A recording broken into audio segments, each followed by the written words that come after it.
Chapter की heading हमसे क्या कहती है। तो इसकी हेडिंग को अगर डिवाइड किया जाए तो ये दो हिस्सों में बढ़ सकता है, एक सोशलिज्म इन यूरोप और एक रशियन रेवोल्यूशन। यानी यूरोप एक कॉन्टिनेंट है, जैसे कि पूरी हमारी अर्थ है, तो अर्थ में अलग अलग जो ज़मीन के टुकड़े हैं उनको कॉन्टिनेंट कहा जाता है। जैसे बीच में समुद्र पड़ता है और कहीं पे ज़मीन का कोई टुकड़ा है तो उस ज़मीन के टुकड़े को एक कॉन्टिनेंट कहा जाता है। तो हम किस कॉन्टिनेंट के बारे में पढ़ेंगे? यूरोप। जो एक यूरोप है वो एक कॉन्टिनेंट है, हमारे वेस्ट में पड़ता है ये कॉन्टिनेंट। हम कौन से कॉन्टिनेंट में है? एशिया में। और एशिया का जो वेस्ट है वहाँ पे यूरोप कॉन्टिनेंट पड़ता है। तो हम यही पढ़ेंगे, सोशलिज्म इन यूरोप। यूरोप में समाजवाद कैसे स्टार्ट हुआ और कैसे बढ़ा, और इस टॉपिक को हम ब्रॉड वे में पढ़ेंगे। और उसके बाद हम आ जाएंगे रशियन रेवोल्यूशन के ऊपर। तो ये दो पिलर होने वाले हैं इस चैप्टर के। तो स्टार्ट करते हैं। पहला टॉपिक है the age of social change. अब आपको इस चैप्टर को पढ़ने के लिए थोड़ा सा पीछे जाना पड़ेगा, इतना पीछे जाना पड़ेगा कि पिछले चैप्टर में घुसना पड़ेगा आपको। हमने पिछले चैप्टर में क्या देखा? हमने ये देखा, हमने बहुत सारी चीज़ें पढ़ी। डेमोक्रेटिक सोसाइटी बनती है, वहाँ राजा को मार दिया, राजा की रानी को मार दिया, सारी चीज़ें पढ़ी। लेकिन उसके अलावा अगर हम निचोड़ निकालें कि उस चैप्टर का निचोड़ क्या निकलता है, क्या एसेंस है उस चैप्टर का, तो वो एसेंस ये निकलता है कि अब जो लोग थे, इतनी सारी चीज़ें उथल पुथल फ्रांस में होने के बाद लोग कुछ चीज़ों को समझने लगे थे और उनकी मांग करने लगे थे। वो चीज़ें क्या थी? लिबर्टी यानी आज़ादी, अपनी बात को कहने की आज़ादी, इक्वेलिटी समानता, ये सारे जो विचार थे लोगों के मन में आ चुके थे उसके बाद। और डेमोक्रेटिक राइट यानी लोकतांत्रिक जो अधिकार होते हैं वो।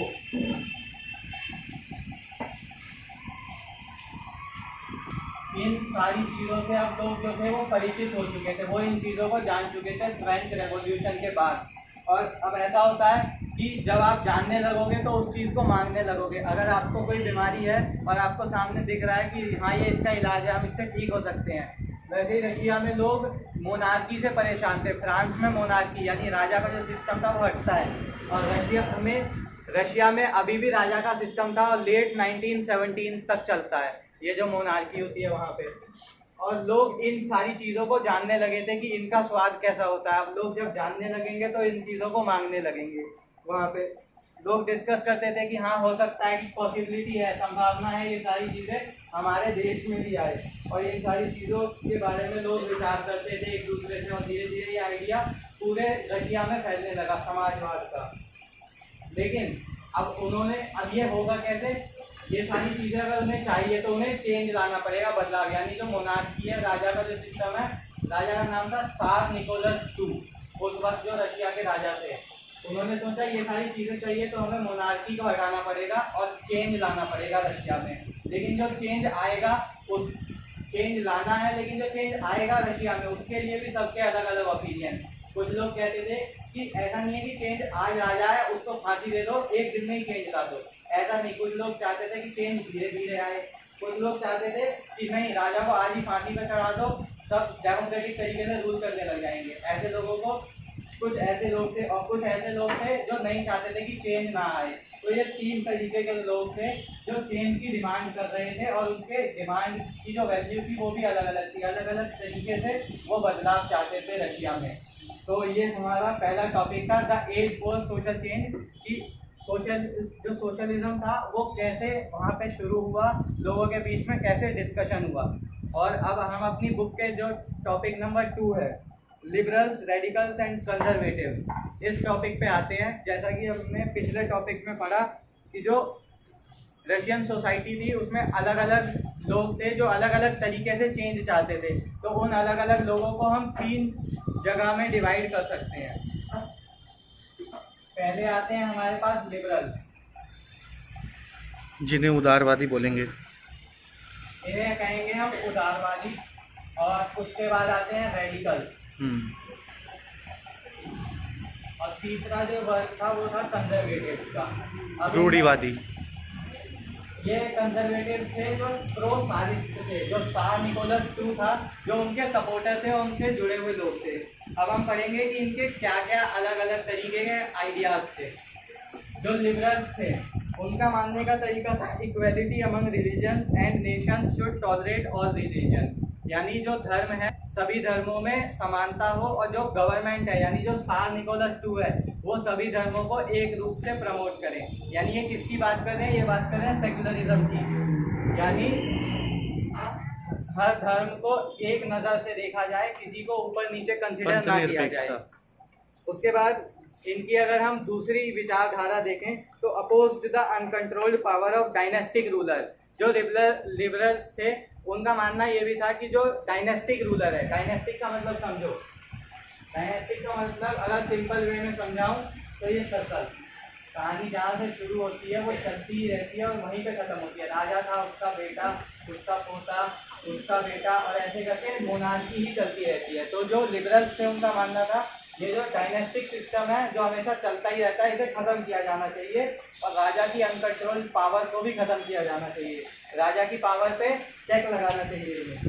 तीसरी विचारधारा, liberals believed that individuals right should be protect against government, यानी जो एक इंडिविजुअल के, एक इंसान के जो राइट होते हैं, जो अधिकार होते हैं, वो सरकार के सामने प्रोटेक्ट किए जाने चाहिए, उनको सही से रखना चाहिए, सरकार को उनका सम्मान करना चाहिए, हर इंसान के फंडामेंटल राइट्स का। और अब एक इनका जो मेन पॉइंट आता है जो आपको याद रखने की ज़रूरत है, चौथा point, they argued for a representation elected parliamentary government. इनका मानना था जो पार्लियामेंट्री गवर्नमेंट है जो इनके लिए लॉ बनाएगी वो इलेक्टेड पार्लियामेंट्री गवर्नमेंट होनी चाहिए, यानी जो उसके मेंबर्स हैं वो इलेक्टेड होने चाहिए।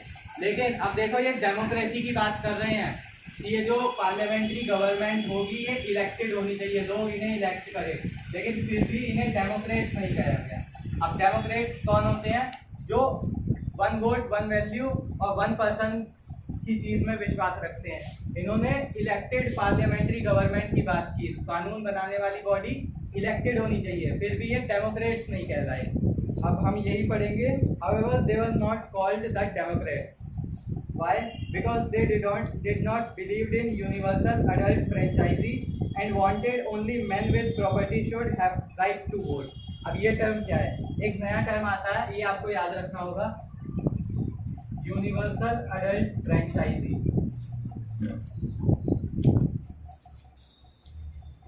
सार्वभौमिक मताधिकार, हिंदी के स्टूडेंट्स के लिए सार्वभौमिक मताधिकार। मैं आप लोगों को इसको बहुत ही इजी वे में समझाता हूँ। इस टर्म का मतलब होता है कि किसी भी कंट्री में पॉपुलेशन बहुत ज़्यादा है और उन पॉपुलेशन को 18+ जितने भी लोग 18 साल से ऊपर हैं, किसी भी कास्ट से हैं, किसी भी रिलीजन से हैं, किसी भी सोशल इकोनॉमिक किसी भी बैकग्राउंड से हैं, चाहे उनके पास प्रॉपर्टी है चाहे नहीं है, सभी को वोटिंग राइट मिले। इलेक्टेड पार्लियामेंट में जो मेंबर होंगे उनको चुनने का मौका सबको मिले, जैसा कि मैंने आपको कल भी बताया था पिछले डिस्कशन में। ऐसा ये होता है यूनिवर्सल अडल्ट फ्रेंचाइजी का काम। लेकिन ये जो थे लिबरल्स जो थे ये इस चीज़ में विश्वास नहीं रखते थे यूनिवर्सल अडल्ट फ्रेंचाइजी में। इनका कहना था वोटिंग राइट सिर्फ उनको मिले जो प्रॉपर्टी मैन है, जिनके पास प्रॉपर्टी है। तो अब आप लोग समझ सकते हैं कि इन लोगों को हमने डेमोक्रेट्स क्यों नहीं कहा, क्योंकि ये लोकतंत्र में विश्वास नहीं रखते थे। अब जो हमारा सोसाइटी का दूसरा वर्ग था रेडिकल्स, ये चाहते थे wanted a government which must be based on majority. इनका कहना था कि इनका जो आर्ग्यूमेंट है यूनिवर्सल अडल्ट फ्रेंचाइजी को अपोज करना, इसको मना करना, ऐसा नहीं होगा, प्रॉपर्टी वाले लोगों को राइट होगा, इसको रेडिकल्स ने अपोज किया। रेडिकल्स ने कहा नहीं, मेजॉरिटी के बेसिस पे गवर्नमेंट बनाओ, सबको वोटिंग राइट दो, जो जिसके ज़्यादा मत जिस पार्टी के लीडर को मिलेंगे उसकी गवर्नमेंट बन जाएगी, यानी सबको वोटिंग राइट दो। ये थे रियल डेमोक्रेट्स, इनको ज़्यादा डेमोक्रेट्स कहा जाता है, जो डेमोक्रेसी में विश्वास रखते हैं। अब इनके कुछ ओपिनियन पढ़ते हैं हम। दे सपोर्टेड वुमेन्स सफ्रेगेट मूवमेंट्स, महिलाओं द्वारा जो आंदोलन किए जाते थे संचालित, जिसमें महिलाएं कहती थी कि उनको भी वोटिंग राइट मिले, ये उन्हें सपोर्ट करते थे।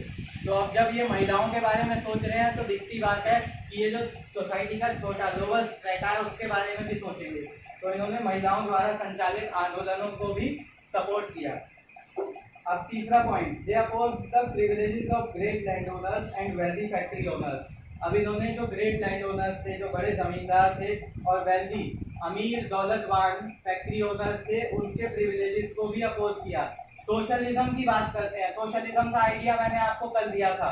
सोशलिज्म का मतलब क्या होता है, और मैंने पिछले चैप्टर में भी आपको इसकी एक हल्की सी झलक बताई थी, कैपिटलिस्ट और सोशलिस्ट आइडियोलॉजी। कैपिटलिस्ट में देखा जाता है कैपेबिलिटी, यानी एक इंसान इतने पैसे से अगर इतने पैसे बना सकता है तो वो उसकी कैपेबिलिटी है। सोशलिज्म में सबको साथ लेके चलना पड़ेगा उसे। और यहाँ पे हम क्या पढ़ रहे हैं, सोशलिज्म इन रशिया।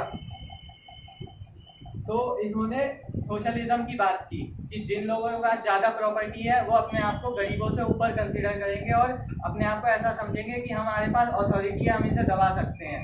इन्होंने उस चीज़ को अपोज किया because this was creating disparity in the society, क्योंकि ये जो था ये सोसाइटी में जिनके पास, कुछ लोगों के पास ज़्यादा पैसा है और कुछ के पास कम, तो ये सोसाइटी में ऊंच नीच बढ़ाता है। इसको रेडिकल्स में पूर्ण रूप से इसका विरोध किया। अब आप लोग थोड़ा सा अंदाज़ा लगाइए, कुछ लोग थे जो सोसाइटी में चेंज चाहते थे, कुछ थे जो चाहते थे, दोनों ही चेंज चाह रहे हैं। लेकिन अब वही है ना, कुछ है जाना दोनों को छत पे ही है। एक कह रहे हैं कि मैं लटक के चला जाऊंगा, दूसरा कह रहा है मैं सीढ़ियों से जाऊंगा। जो इनका मकसद है वो एक ही है। ये जो तीसरा वर्ग था ये कौन सा होगा, जो चेंज नहीं चाहेगा। अब आप लोग ऐसे समझ सकते हैं एक आसान तरीके में कि जो लिबरल्स थे वो थोड़ा सोसाइटी में वो स्ट्रेटा था जो टैक्स दे सकता था, जो थोड़ा वेल्दी था। तो अब इससे हम समझ सकते हैं कि इसीलिए इन्होंने क्या पता इसकी बात रखी हो कि सिर्फ प्रॉपर्टी मैन को वोटिंग राइट। और रेडिकल्स जो थे वो ज़्यादातर गरीब लोग थे सोसाइटी के, और ये जो कंजर्वेटिव थे ये राजा से जुड़े हुए लोग थे, और जो राजा के सामंत थे जो अलग अलग जगह संभालते थे, ये कंजर्वेटिव वो लोग थे। इनका क्या ओपिनियन था, ये लोग जो थे ये थे group of ruling class and person in power who initially opposed the change. ये वो लोग थे सोसाइटी के जो शुरुआत में जो चेंज की डिमांड थी, सोशलिज्म की डिमांड थी, उसको अपोज करते थे, ये वो लोग थे। But after the French revolution, अब फ्रेंच रेवोल्यूशन की बात आ गई, उससे हमें ये तीन जो मेन आइडियाज थे ये मिले। फ्रेंच रेवोल्यूशन के बाद इनको ऐसा लगने लगा था, शुरू में इन्होंने अपोज किया कि तुम चेंज की डिमांड कर रहे हो, अगर चेंज तुम लोगे। अब आप लोग सोचो कि चेंज लोग चाह रहे हैं, अब जो लोग पावर में नहीं है उनकी पॉसिबिलिटी है कि अगर चेंज होता है तो वो पावर में आएंगे, लेकिन जो लोग पावर में हैं अगर चेंज होता है तो इनके पास से तो पावर में जाने की पॉसिबिलिटी है ना, संभावना है कि इनसे पावर छीन जाए, तो ये लोग चेंज नहीं चाहेंगे। तो ऐसा ही ये सोसाइटी थी कंजर्वेटिव थी। लेकिन फ्रेंच रेवोल्यूशन के बाद इन लोगों को पता चल गया ये जो चेंज है, चेंज इज इनएविटेबल, चेंज रुक नहीं सकता, चेंज को आना ही है, जो हम आगे इस चैप्टर में पढ़ेंगे फ्रेंच रेवोल्यूशन में। ये लोग समझ गए थे कि अब चेंज नहीं रुक सकता, बदलाव आएगा।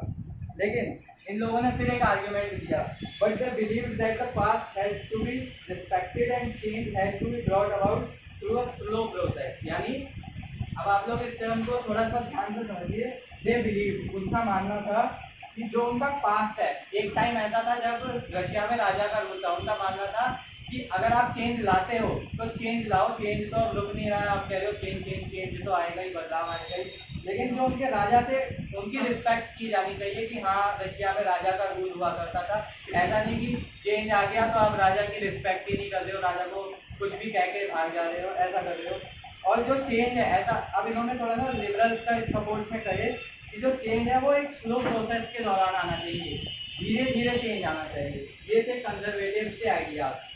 हमने समझा कि जो सोसाइटी थी उसमें सोशलिज्म की कैसे डिमांड होती, किस तरीके के लोग थे, सोशलिज्म लोग कैसे चाहते थे, कौन नहीं चाहता था। हमने एक टर्म समझा यूनिवर्सल एडल्ट फ्रेंचाइजी। इस पे क्वेश्चन बनता है पेपर में 1 मार्क्स में, 3 मार्क्स में, तो ये टर्म आपको याद रखना पड़ेगा। इस टर्म का मतलब है all the people of a country above 18 years of age, irrespective of their color, caste, creed or gender or any social and political and economic background should have the right to vote। आपको, आप सभी विद्यार्थियों को इस term को समझना होगा। इसका मतलब है कि एक इंसान समाज का वो किसी भी कास्ट से, किसी भी जात से बिलोंग करता हो, किसी भी उसके पास चाहे जितनी ज़मीन जायदाद है नहीं है, किसी भी उसकी जो आर्थिक स्थिति है वो चाहे कमज़ोर हो चाहे अच्छी हो, और किसी भी तरीके से उसके साथ अनइक्वलिटी ना हो, उसे यूनिवर्सल एडल्ट फ्रेंचाइजी के दौरान एक तरीके से वोट देने का अधिकार हो, उसको पूर्ण रूप से वोट देने का अधिकार। ये इस टर्म का मतलब है। अब हम स्विच कर रहे हैं अपने टॉपिक नंबर 3 पे। ये अब इतना आप लोगों को समझ में आया सोशलिज्म कैसे आया, लोगों के क्या विचार थे उसके प्रति। अब जो हमारा अगला टॉपिक है वो थोड़ा इससे डिफरेंट है। अब मैं आप लोगों से कहूँगा कि इस टॉपिक को आप अपने बैक ऑफ द माइंड रखें और थोड़ा सा इस टॉपिक को आप स्विच करें और जो अगला टॉपिक है उस पर पूरी तरीके से फोकस करें ताकि उसमें जो चीज़ें हैं वो आप लोगों को अच्छे से याद हो सके। ओके, तो हमारा topic number 3 industrial society and social change, यानी अब जो सोसाइटी है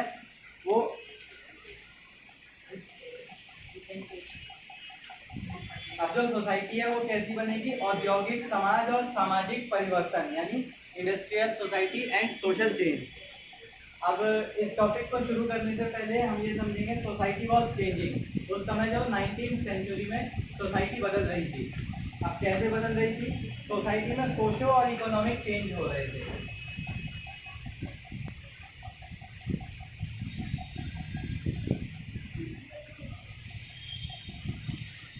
सोशियो इकोनॉमिक का मतलब बच्चों की सामाजिक आर्थिक बदलाव, सामाजिक और आर्थिक रूप से जो समाज था उसमें बदलाव हो रहे थे। कैसे हो रहे थे, जो रशिया था वहाँ नई cities and industries and industrial regions expanding railway etcetera, वहाँ पे नए नए शहर बन रहे थे, अर्बनाइजेशन शहरीकरण हो रहा था, वहाँ पे इंडस्ट्रीज बढ़ रही थी। जो इंडस्ट्रियल रीजन्स थे वो जो मेन सिटीज थी रशिया की वहाँ बनने लगी थी। और जो एक्सपेंडिंग रेलवे, उस टाइम में रेलवेज भी खूब एक्सपेंड हो रहे थे वहाँ पे। अब वहाँ पे इस टर्म को यूज़ कर सकते हैं हम, सोशल इकोनॉमिक चेंज में इंडस्ट्रियल रेवोल्यूशन हो रहा था रशिया में।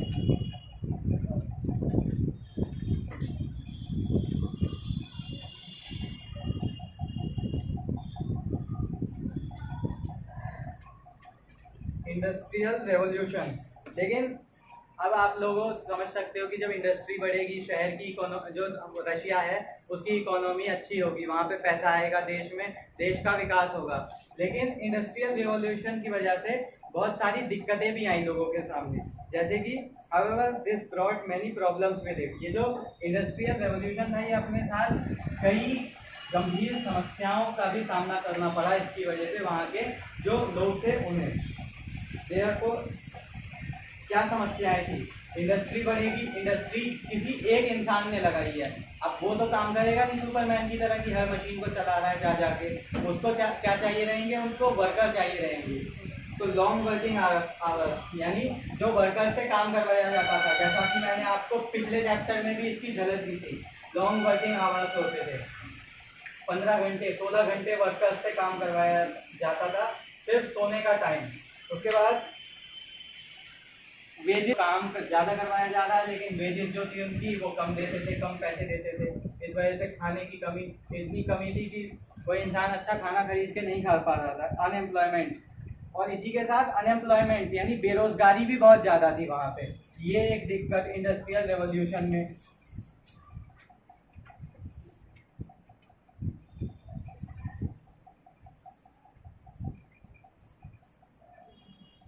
उसके बाद हाउसिंग एंड सैनिटेशन फैसिलिटी बहुत ज़्यादा चीप थी, बहुत सस्ती हाउसिंग एंड सैनिटेशन फैसिलिटी होती थी, जिसमें लोगों को बहुत ऊपर फ्लोर्स पे रख दिया जाता था, सिर्फ सोने का टाइम मिलता था। और आप देखेंगे आगे इस चैप्टर में हम पढ़ेंगे रशियन रेवोल्यूशन में कि जो लोग थे उन्हें 4-4 मंजिल नीचे, 5-5 मंजिल नीचे सीढ़ियों से उतर के टॉयलेट और उन सब के लिए जाना पड़ता था कड़ी ठंड में। और इतनी ज़्यादा सर्दी पड़ती थी रशिया में कि ऐसी कंडीशन हो जाए हमारा ब्लड वेन्स के अंदर जाम हो जाए।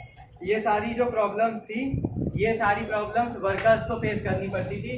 लॉन्ग वर्किंग आवर्स आपको पॉइंट्स में याद रखना है और आप इसे एग्जाम में बना के लिख सकते हैं। लॉन्ग वर्किंग आवर्स जैसे क्वेश्चन बनता है कि explain what were the problems, क्या दिक्कतें थी मजदूरों को इंडस्ट्रियल रिवोल्यूशन के दौरान, तो आप उसमें ये पॉइंट्स में लिखेंगे। लॉन्ग वर्किंग आवर्स, काम ज़्यादा करवाया जाता था, वेजेस उनकी कम दी जाती थी, अनएम्प्लॉयमेंट बेरोजगारी थी, और हाउसिंग एंड सैनिटेशन फैसिलिटी बहुत चीप हुआ करती थी। देयरफॉर इसलिए अब जो लिबरल्स और रेडिकल्स थे वो भी इसके अगेंस्ट में चेंज की डिमांड करने लगे। हाँ, तो मैंने आपको बताया कि long working hours, wages come, unemployment, housing and sanitation factory यानी जो साफ सफाई थी और रख रखाव था सोसाइटी काम करने की जगहों पे, वो बहुत चीप होता था, लोगों को ऊपर से उतर के आना पड़ता था टॉयलेट के लिए, इतनी ज़्यादा फैसिलिटी नहीं होती थी वर्कर्स जो थे उन लोगों को। देयरफॉर जो लिबरल्स और रेडिकल्स थे, जैसा हमने पिछली स्लाइड में पढ़ा था, लिबरल्स एंड रेडिकल्स, लिबरल्स वो स्ट्रेटा समाज का जो चेंज की डिमांड करता है, रेडिकल्स भी वही लोग, बस दोनों के ओपिनियंस, उनके विचार अलग अलग थे, वो चेंज की डिमांड कर रहे थे। अब आप लोग को मैं समझाता हूँ कि वो चेंज की डिमांड क्यों कर रहे थे। एक इसमें याद रखने वाला पॉइंट है, ये जितनी इंडस्ट्रीज थी ये ज़्यादातर लिबरल्स के द्वारा लगाई गई थी। अब लिबरल्स ने सिंपल मैथमेटिक्स का इस्तेमाल किया कि अगर आप जितना काम करवाओगे तो लोगों की हेल्थ पे अफेक्ट पड़ेगा, लोग खाना ठीक से नहीं खाएंगे, काम ज़्यादा करेंगे, तो उनको जो पॉपुलेशन, जो उनको जनसंख्या मिलेगी काम करने के लिए, वो हेल्दी नहीं होगी, और जब जनसंख्या हेल्दी नहीं होगी तो काम भी उतना अच्छे से नहीं हो पाएगा। ये उन्होंने सिंपल मैथमेटिकल सिचुएशन अज्यूम की, सोचा इस बारे में, और इसके लिए वो भी चेंज की डिमांड करने लगे और ज़्यादा। उन्होंने सोचा एजुकेटेड और हेल्दी पर्सन होंगे, वो ज़्यादा अच्छे से काम करेंगे, और प्रॉफिट मैक्सिमाइजेशन, यानी प्रॉफिट किसका बढ़ेगा, जिसने इंडस्ट्री लगाई है उन लोगों का। But they had a problem of old aristocracy and conservative regime established in Europe after 1815। अब आप लोग एक बार ज़रा रिकैप करें जो हमने चैप्टर पढ़ा था, नेपोलियन बोनापार्ट के बारे में हमने पढ़ा था कि जब वाटरलू की लड़ाई में नेपोलियन बोनापार्ट फ्रांस में हारता है, तो सारे राजा रजवाड़े उसे हराते हैं, तो राजा ही दोबारा कंट्रोल कर लेते हैं फ्रांस पे। तो जब डिक्टेटरशिप गई तो राजा रजवाड़े आए, तो फिर से मोनार्की आ गई। अब ये जो मोनार्की थे तो इसमें थे कंजर्वेटिव्स और राजा के लोग, ये इसे फिर से अपोज करने लगे, और ये जो रेडिकल्स और लिबरल्स थे इनके पास उतनी पावर नहीं थी कि ये इनके खिलाफ आवाज़ उठा सके, भले ही इन्होंने इंडस्ट्री लगा ली थी, इसलिए ये चुप रहते थे, क्योंकि अरिस्टोक्रेसी दोबारा आ चुकी थी 1815 में। तो अब हम स्विच करेंगे टॉपिक नंबर 3 पे, the coming of socialism in Europe. ये वही टॉपिक है। अब हम इसमें देखेंगे कि जो आइडिया था सोशलिज्म का वो कैसे दोबारा आता है। उसमें हम कुछ लीडर्स के नाम पढ़ेंगे जो प्रोमिनेंट लीडर थे, जो मेन लीडर अलग अलग जगह से उठ के आए और उन्होंने सोशलिज्म विचारधारा को प्रमोट किया। ऐसे एक इटालियन नेशनलिस्ट थे गजीपी मजीनी, गिजीपी मजीनी नाम था, ये इटली से थे जिन्होंने सोशलिज्म को सपोर्ट किया। और इन सब के वही आइडियाज़ होते थे कि जो प्राइवेट प्रॉपर्टी है सोसाइटी में उसकी वजह से ऊंच नीच बनती है सोसाइटी में, और इस सब को ये सब लोग जो थे ये अपोज करते थे। और जो सोशलिस्ट आइडियोलॉजी थी उनका मानना था कि जो सोसाइटी है उसको कंट्रोल कर लेना चाहिए सारी प्रॉपर्टी को, यानी अगर एक इंडस्ट्री है कोई सी, तो इस इंडस्ट्री को किसी एक इंसान के द्वारा नहीं, सारे वर्कर्स के द्वारा इसको चलाना चाहिए, ताकि जो प्रॉफिट बनेगा वो सब आपस में बांट ले, इससे किसी के बीच ना ऊंच नीच रहेगी, ना प्रॉफिट एक को मिलेगा, और सब में समानता रहेगी इससे। ये था सोशलिस्ट का आइडिया। इसके बाद हम कुछ लोगों के आइडिया पढ़ेंगे जो हमें इस चैप्टर में दिए हैं, ये मेन है और इन पे क्वेश्चन बनते हैं एग्जाम में। तो वो 4 लोगों के नाम मैं आपको बता देता हूँ। इन लोगों के नाम आपको लिखते हैं क्योंकि क्वेश्चन बनता है कि 4 लीडर्स के नाम बताओ जिन्होंने सोशलिज्म का आइडिया दिया था रशिया में। तो पहला नाम आता है रॉबर्ट ओवन का।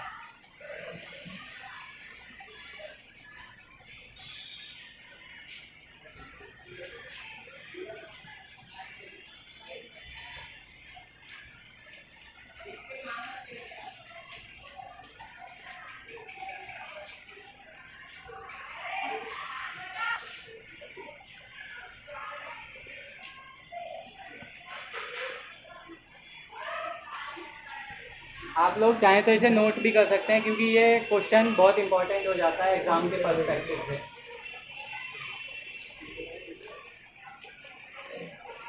धीरे धीरे इन सारे ही जो हमारे लीडर्स थे इनके आइडियाज़ को पढ़ते हैं। तो पहले हम पढ़ेंगे Robert Owen and Louis Blanc के आइडिया को। इन दोनों के आइडिया को हम इस पार्ट में पढ़ेंगे और फिर हम अगले पार्ट में इन दोनों के आइडियाज़ को पढ़ लेंगे।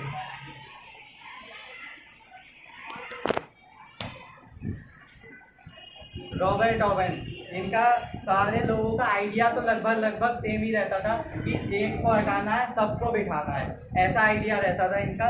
तो जो रॉबर्ट ओवन थे इन्होंने, इनका एक सपना था कि ये जो न्यू हार्मनी इंडियाना है इसे भी आप लोग नोट कर लीजिए, एमसीक्यू में क्वेश्चन आ जाते हैं ऐसे।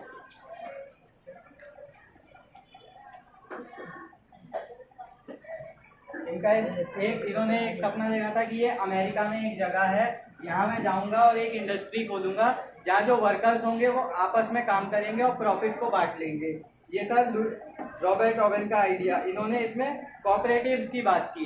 ये टर्म याद रख सकते हैं जो बच्चे इंग्लिश मीडियम में पढ़ रहे हैं कि कोऑपरेटिव्स, यानी उसी चीज़ को इन्होंने दिया कि सारे लोग मिलकर काम करेंगे, तो इस चीज़ को कोऑपरेटिव्स कहा गया। उसके बाद ideas of Karl Marx and Friedrich Engels. अब हम इनके आइडिया पढ़ेंगे। Karl Marx and Friedrich Engel ये दो दोस्त थे, साथ में बैठ के लिखते थे। इन्होंने ऐसा लिखा कि इनके आइडियाज को देखते हुए रशिया में रेवोल्यूशन आ गया। इन लोगों ने ऐसी चीज़ लिखी। कार्ल मार्क्स ने क्या आइडिया दिया? इन्होंने आइडिया दिया कैपिटलिस्ट का। पूंजीवाद। Owners invested capital in factories and profit was produced by workers. इन्होंने कहा कि जो ओनर्स होते हैं फैक्ट्री के, वही चीज़ है जो मैं आपको पहले भी बता चुका हूँ, एक बार दोबारा समझ लीजिए। एक इंसान ने फैक्ट्री, जो इंडस्ट्री थी वो लगाई। अब जो उस इंडस्ट्री को प्रोडक्टिव बना रहे हैं, यानी जो उसमें पैसे को उत्पन्न कर रहे हैं, ज़्यादा से ज़्यादा प्रॉफिट कमा रहे हैं, उनके बारे में नहीं सोचा जा रहा। जो इंडस्ट्री ओनर है, जो मालिक है, वो सिर्फ अपना प्रॉफिट मैक्सिमाइजेशन देखता है। वो देखता है मुझे कितना ज़्यादा से ज़्यादा मुनाफा हो, लोगों की परेशानी नहीं समझता, लोगों को अच्छी फैसिलिटी, अच्छी सुविधाएं नहीं देता वो, इस वजह से। और but the profit of,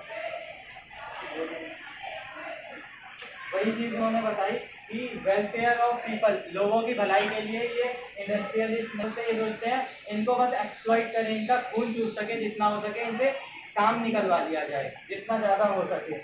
marks believe that workers are required to free themselves from capitalist exploitation. Worker had to construct a radically socialist society.